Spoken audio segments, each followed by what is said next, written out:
is shaking, people?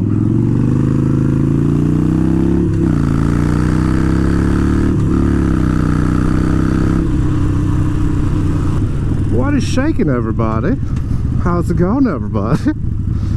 What's shaking? Sater here.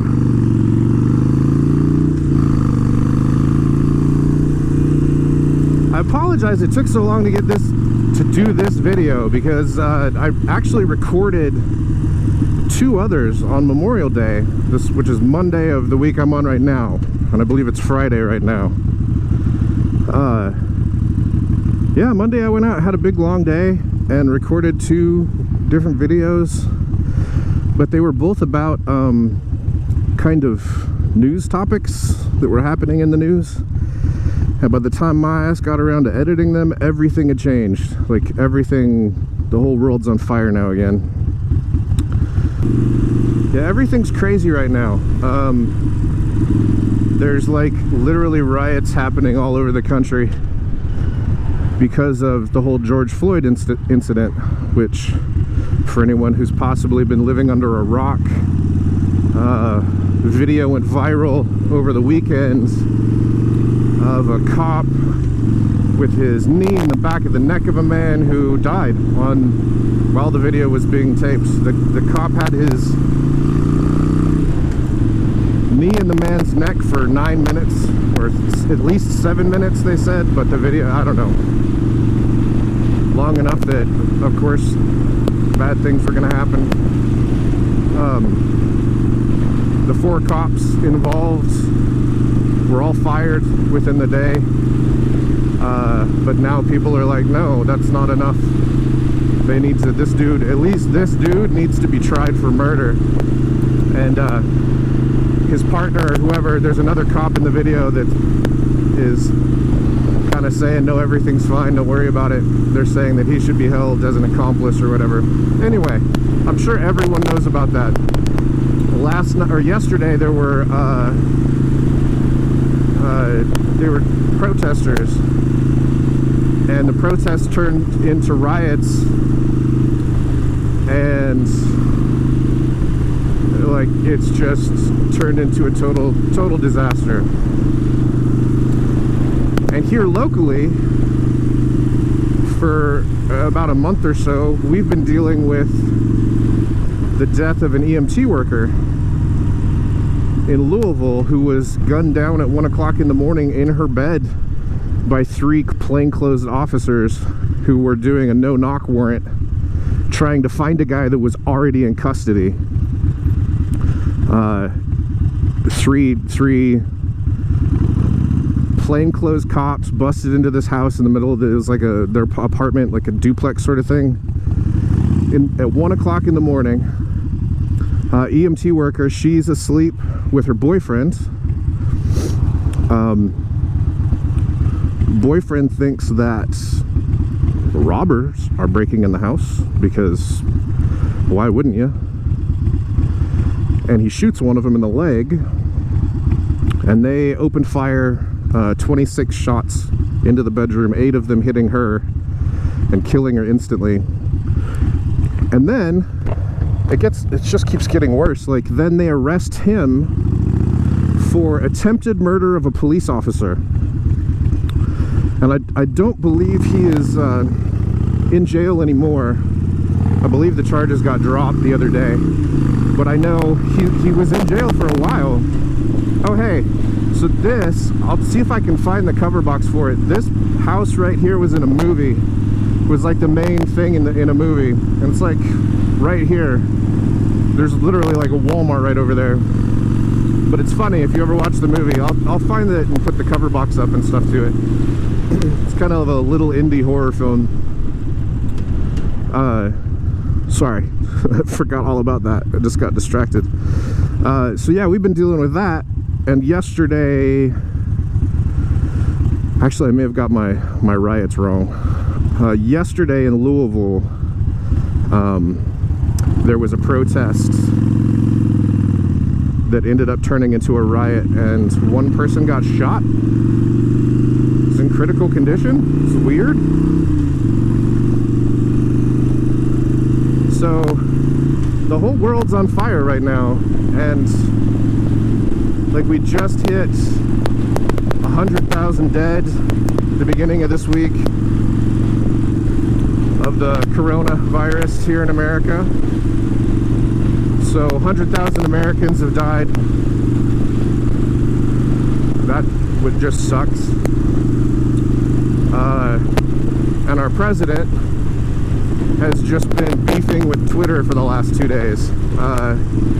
He tweeted 2 tweets, I think 2 days ago, and they were about the mail-in ballots and how mail-in ballots are fraud and whatever. And Twitter basically flagged those tweets as inaccurate and said, if you'd like to actually find out about ballots, come click this link. And then they broke down factually, they fact-checked him and basically said, here he said this, that's not true, here's the statistics and whatever.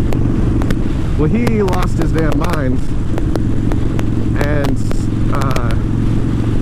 said he wanted to roll back Section 230 of the 1994 Telecommunications Act, which I'll get to that in a second because the dude's an idiot. So he said that, and he did an executive order. I still haven't read it yet. He supposedly signed it yesterday afternoon, but nobody had seen it. And I'm not sure what he can do exactly, because I don't think he has the power to actually strip or change Section 230 without congressional approval. And there's no way it's going to happen, because he doesn't know what he's doing.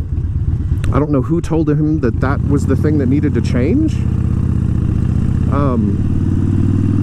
But anyway, I'll get to that in a second. So today, or yesterday, last night, or I think it was last night or early this morning, I don't know, it was all around the news this morning when I got up. But so he had tweeted about the protesters, about the George Floyd protesters, and basically like gave the mayor a bunch of shit, saying he's worthless and needs to get his city under control, and that he is going to send the army in, and quote, when the looting starts, the shooting starts.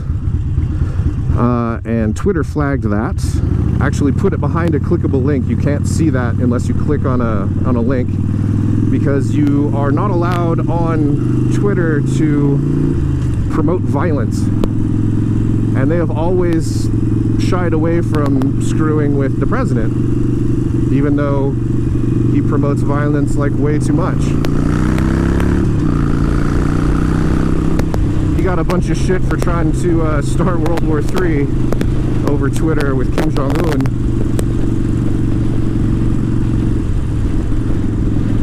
And Twitter didn't do anything about it. So I'm not saying that Twitter is a good guy in this. I'm fascinated as to why now, all of a sudden, old Jack over there at Twitter gives a shit about what the president's doing when he hasn't for years. Sorry, that guy was in my butthole, and I don't like it when people drive in my butthole. So yeah, the thing he's talking about repealing, Section 230 of, I believe, it's the 1994 Telecommunications Act. So it's the 94 or 96, I can't remember which. There was a Telecommunications Act that was done specifically talking, or chunks of it specifically talking about the internet, because the internet was starting to become a thing. Where you going, buddy? Where you going, buddy? Where you going, buddy? Fucking idiots. Anyway, Section 230 of this specifically talks about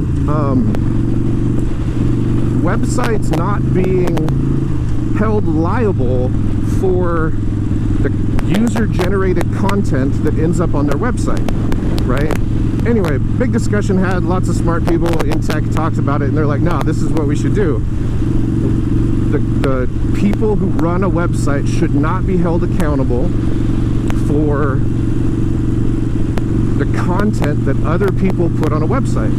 Like, Facebook shouldn't be legally liable if someone gets on Facebook and says, you know, I want to kill the president, they shouldn't be legally liable for that. The person should, absolutely, but not the format or the website.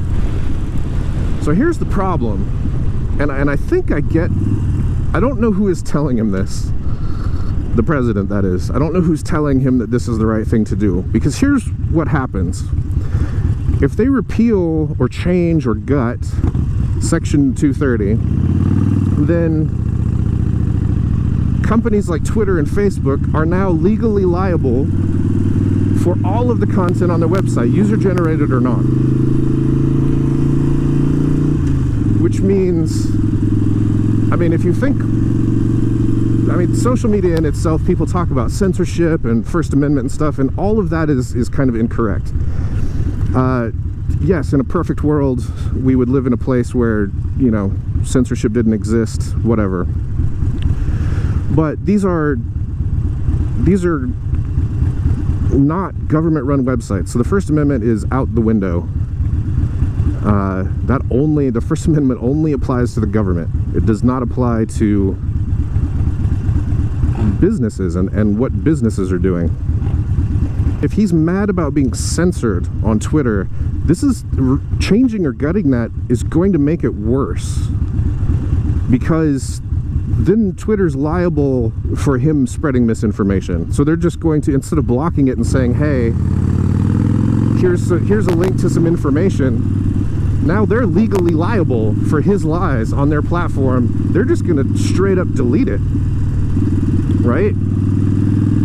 So I'm not 100% sure what his thinking is there, or why he thinks changing that is going to help.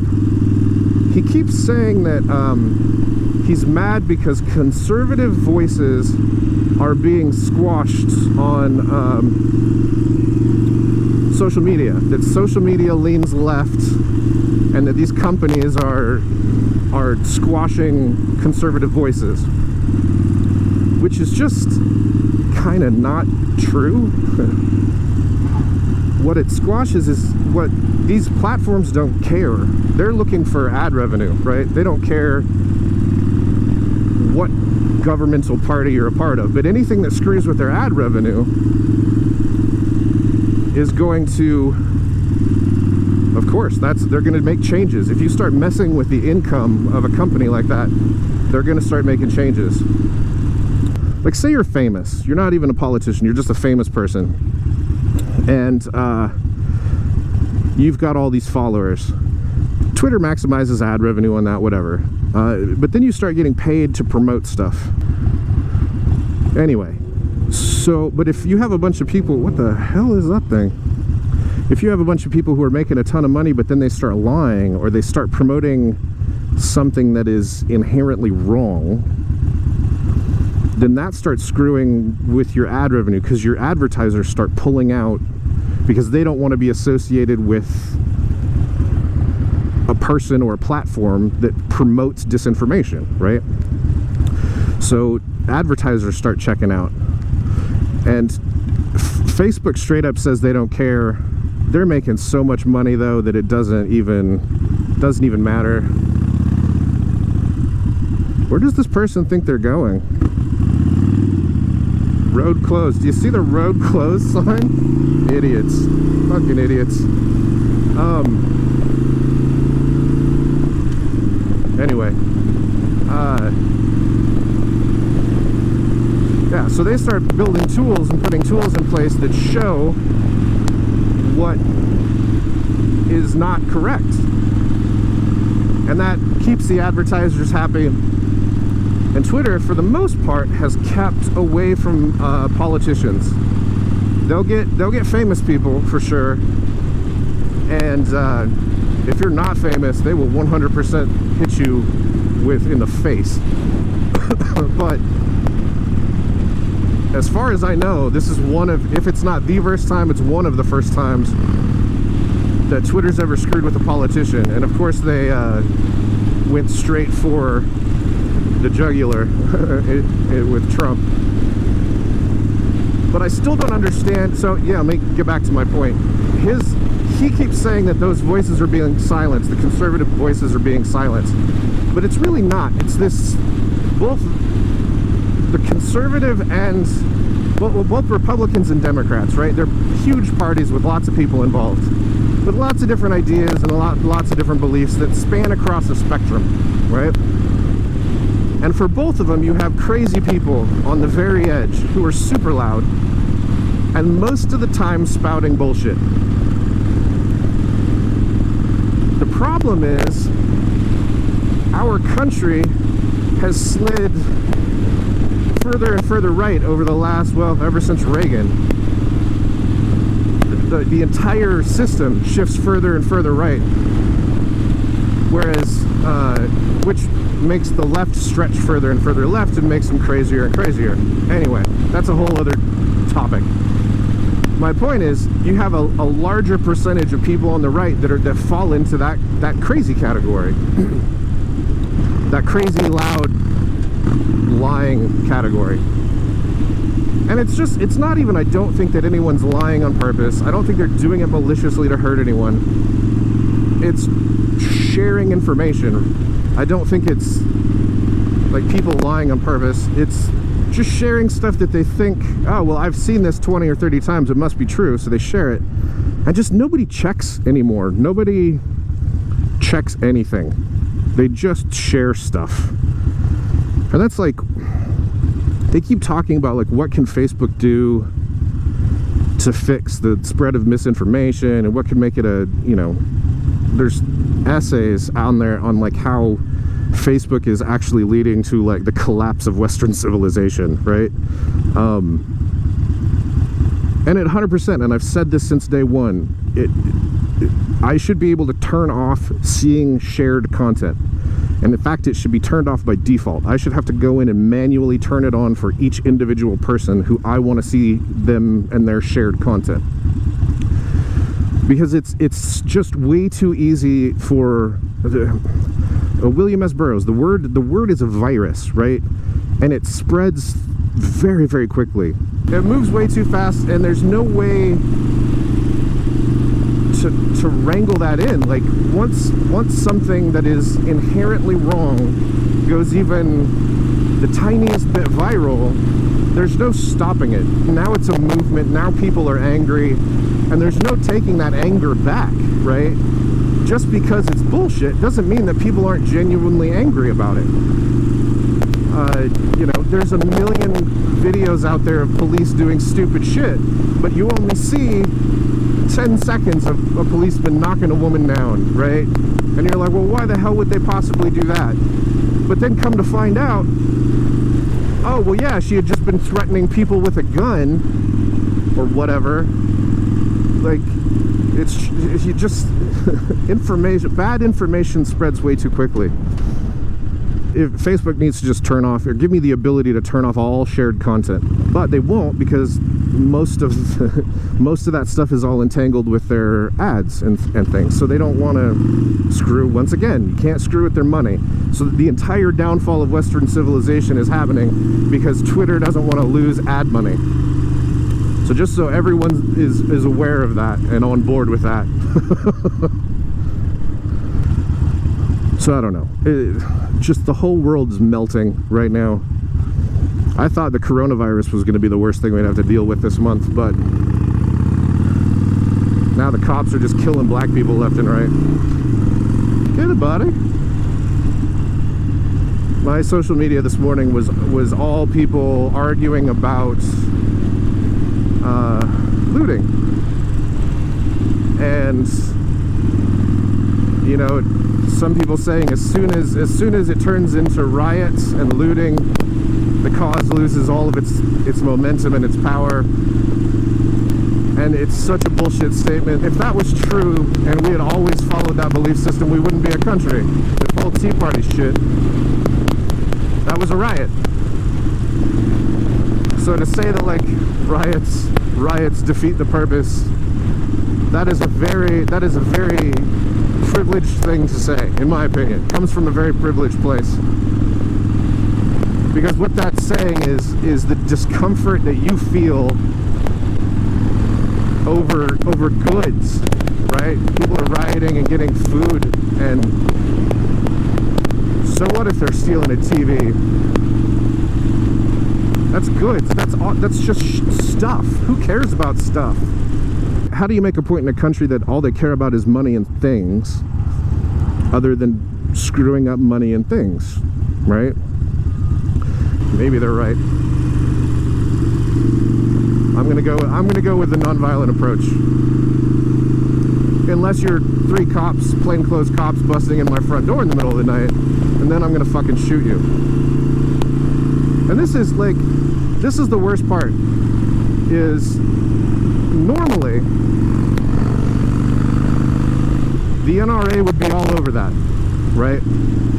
Because they love kicking up dust. And they love paying for lawyers for people who are, you know, the guy who legally owned a firearm, he used it. There is no way you can say to me that what he did was wrong in any way, shape, or form. 3 guys, well, and let me point out again, both he and his neighbors say that the 3 men never once said that they were cops. They busted in and started screaming orders, but they never once said we're cops. And there's supposedly body cam footage. Well, no, maybe not, because they were plainclothes, and at the time, see, now there's all these, the chief of police, after all that happened here, his first thing that he did that was like, all right, here's how we're gonna fix it, is he said, now all no-knock warrants have to go through me. Which nobody cared about, because, like, that, what does that matter? Like, it already went, in order to get a no-knock warrant, it already had to go through a judge. So you're gonna say, no, that judge doesn't know what they're doing. I mean, maybe he would have been able to have caught the fact that the dude was already, that they were looking for, was already in jail. But anyway, people were not happy with that, so he was forced to resign. I've gone over this a ton in my head over the last couple of days, so I might have said that already. He was forced to resign with it in a couple of days of that. I don't know. Whole situation's just bad, though. But the NRA, supposedly this, you know, all about people and gun rights, they should totally be all over paying for everything for this guy. Because what he did is like 100% NRA wet dream, right? But just so happens the couple was black. And the NRA and black people don't have, I mean, they don't have a good history. I know I said this Monday, the NRA is to guns and the Second Amendment what PETA is to animals. And I have a very low opinion of PETA. They talk a good game, but they kill more animals than I do. So I don't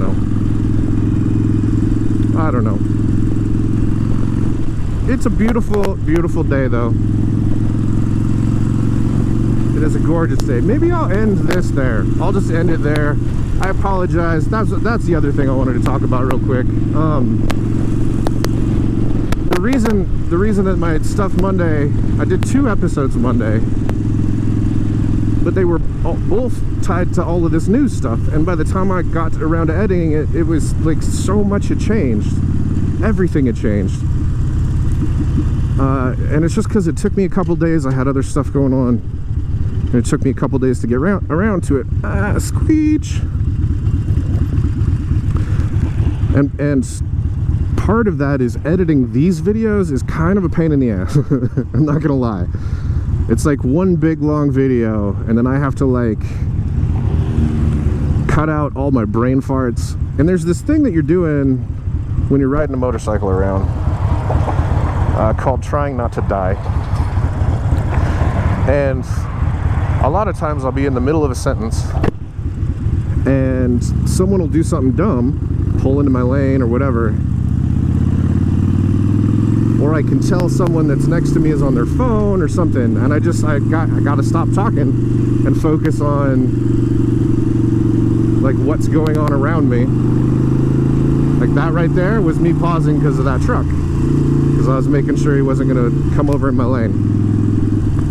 But that was a small one. But big ones, I'll be in the middle of a sentence half the time, and something weird will happen. It completely derails my train of thought. So now I have to get through the whole situation that I'm in, that's freaking me out to begin with.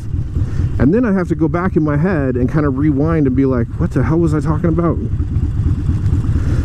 So there's a lot of editing that stuff out, because that would be a horrible video. And these are long enough as it is. But I do have, I'm getting my little office set up. I have a little camera set up. I did a little test and put it up on Facebook the other night, and it turned out, I was shocked at how good it looked.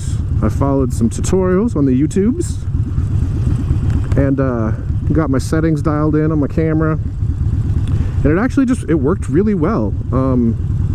So I may, and that would be a lot easier to edit because my brain's like in one place instead of being in 12. It's just weird. I'm still trying to get over that whole like being on camera thing. But the turnaround on those would be a lot faster. So I may, when it's stuff like that, I may do more of like a talking head sort of thing. I need to kind of clean my office up. It's kind of a disaster at the moment. Gotta make it, try to make it look a little interesting at least. I don't know. Anyway, I got a red light coming up here, so I'm gonna go ahead and say see y'all later. I hope you have a wonderful time. Whoa.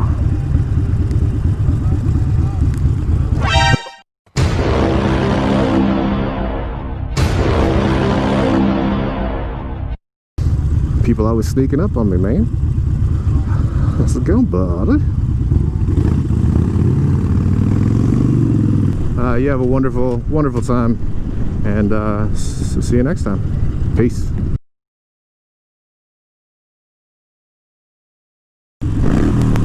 Fuck you, dickhead. Sorry.